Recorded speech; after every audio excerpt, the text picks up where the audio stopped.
कुछ लोग आकर के एक तर्क करते हैं, जब मंदिर में पूजा के लिए द्रव्य लेकर के जाया जाता है, चावल आदि चढ़ाए जाते हैं, वो चावल इधर उधर बिखर जाते हैं, उसमें जीवों की उत्पत्ति हो जाती है और हम मन भी द्रव्य चढ़ाते समय उतना अच्छे से नहीं लगता है। तो क्यों ना ऐसा किया जाए, जितने का द्रव्य चढ़ाना है उतने ही रुपए गुल्लक में डाल दिए जाएं और भावों से पूजा कर लिए जाए, तो हमारा द्रव्य चढ़ाना भी हो गया और भाव भी लग गए और जीवों की जो उत्पत्ति होती है वो भी रुक गई। तो कैसा रहेगा? क्यों ना ऐसा कर लिया जाए कि जितने रुपया की रोटी खाते हो उतने रुपया खा लिया जाए, लघु शंका से भी बच जाओगे, शौच से भी बच जाओगे और पता नहीं कितनी चीजों से बच जाओगे, गैस से बच जाओगे। कितनी हिंसा होती है।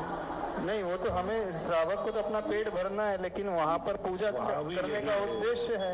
द्रव्य की जितनी राशि है उतनी राशि हमने चढ़ा दी, बाकी अच्छे से भावों से बैठ करके। इसका बहुत बड़ा मनोविज्ञान है। इसके संबंध में जितने भी द्रव्य हैं ये सब अलग अलग एनर्जी देती है। वही द्रव्य उस स्थान पर होगी तो उसी प्रकार की एनर्जी मिलेगी। 9 कर्म हमारे लिए प्रभावित करता है। जब हमारे हाथ में जल होगा तब हमारे लिए उस प्रकार की एनर्जी मिलेगी जिससे हम मृत्यु से निर्भय हो सकते हैं। जब चंदन होगा तो उस प्रकार की एनर्जी, नैवेद्य होगी तो उस प्रकार की एनर्जी, ये सब प्रतिबिंबित निमित्त हैं। यानी उससे उस रूप क्रिया होती है, उसका हमें प्रतिबिंब पाना है। जैसे धूप जल रही है तो उसका प्रतिबिंब हमारे ऊपर आएगा कि मेरे कर्मों का जलन हो। दीप प्रकाश दे रहा है, उसका प्रतिबिंब पड़ेगा कि हमारे ज्ञान का प्रकाश हो। नैमित्तिक क्रिया, निमित्त क्रिया नैमित्त को प्रभावित करती है। यदि अन्य क्रिया से अन्य क्रिया करेंगे तो वह क्रिया त्याग में जाएगी, पूजा में नहीं जाएगी। यदि आपने धन को डाल दिया तो वो धन के त्याग से धन ही आएगा, जो बोगे वही फलेगा। और जिस प्रकार की ताकत जिस निमित्त में होती है उसी निमित्त की स्थितियां बनाई जाती हैं, क्योंकि ये नैमित्तिक क्रियाएं हैं। यानी निमित्त को देख करके उपादान में उसका प्रतिबिंब लाना है। हम पाषाण को रख करके भगवान की कल्पना क्यों ना कर लें? मूर्ति बनाने की जरूरत ही नहीं। आपकी मूर्ति बनी है, कल्पना कर दो ये महावीर स्वामी की इसमें मूर्ति है, नहीं बनेगा, क्योंकि वहां जब तक आकृति नहीं आएगी वो तद्रूप प्रतिबिंब नहीं होने देगी। कितना भी वो ध्यान हो सकता है, दर्शन नहीं हो सकता। पाषाण में मूर्ति का ध्यान होगा, पाषाण में मूर्ति का दर्शन नहीं होगा। और जो भाव से दर्शन होगा वो अचक्षु दर्शन होगा, चक्षु दर्शन नहीं होगा। और निधत्त निकाचित कर्म अचक्षु दर्शन से नहीं करते हैं, चक्षु दर्शन से करते हैं। बहुत बड़ा विज्ञान है इसका। इसके संबंध में एक बार मैंने द्रव्यों के संबंध में कितना मनोबड़ा विज्ञान है, बहुत सारा दिया। एक उदाहरण तुम्हें दे रहा हूँ। अचक्षु दर्शन से हम भगवान का ध्यान कर रहे हैं, भगवान की मूर्ति का ध्यान कर रहे हैं, पाषाण में मूर्ति का ध्यान कर रहे हैं। निधत्त निकाचित कर्मों का क्षय नहीं हो गया, भाव से कर रहे, बराबर कर रहे। और वही मूर्ति का आकार लेकर के हम दर्शन करें, आकार का आंख खोल करके, आंख से देखी हुई मूर्ति को देखने से निधत्त निकाचित कर्मों का क्षय होता है। अचक्षु दर्शन से या मन से देखने पर निधत्त निकाचित कर्मों का क्षय नहीं होता है। इसका अर्थ है कि आकृति का भी फर्क पड़ता है। इसी प्रकार से दीप को देख करके हमारे ज्ञान के अंधकार को दूर का प्रतिबिंब पड़ेगा। रुपया रख लेंगे तो वो दीप का अनुभव नहीं कराएगा, रुपया देखने डाल देंगे तो जल चंदन का अनुभव नहीं कराएगा, उससे मोक्ष फल का अंदर नहीं आएगा, फल से ही आएगा वो।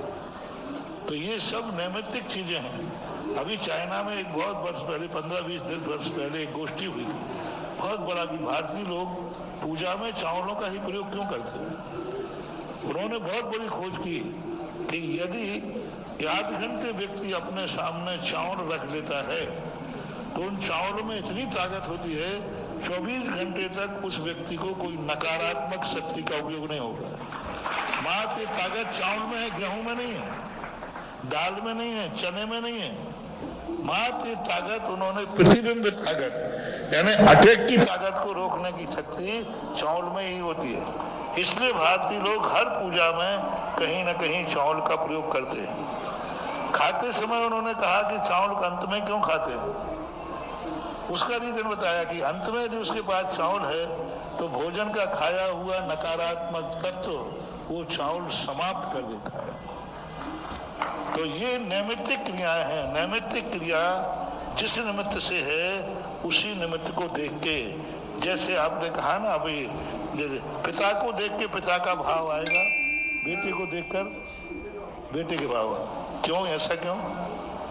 संबंध है उसका। पिता को देख करके पिता का भाव आएगा, बेटे का भाव आ ही नहीं सकता। इसी प्रकार जितनी नैमित्तिक क्रियाएं हैं अष्ट द्रव्य ही चढ़ना चाहिए। रही बात हिंसा आदि की, तो विवेक से काम करें, सावधानी से काम करें। उसके बावजूद भी हिंसा होती है तो इस हिंसा को हमारे आचार्यों ने रेखांकित किया। पूज्यवर समंत भद्र महाराज ने शावद लेशौ बहुपुण्य राशि, यानी उनके ज्ञान में था कि कुछ तो हिंसा हो सकती है, लेकिन सावध लेशौ, इसलिए जिस भाव पर जो निमित्त चाहिए वही वहां होना चाहिए। ये बहुत गलत है, कई लोग करने लगे हैं। चावल में अष्टद्रव्य, चावल ले लेते अकेले, वही चंदन है, वही अक्षत है, वही पुष्प है, वही सब कुछ है। ये भी परंपरा गलत है। जिस समय जो द्रव्य निमित्त रहेगा वह प्रतिबिंब वही प्रकार का नैमित्तिक परिणाम मिलेगा, ऐसा। और मैं आज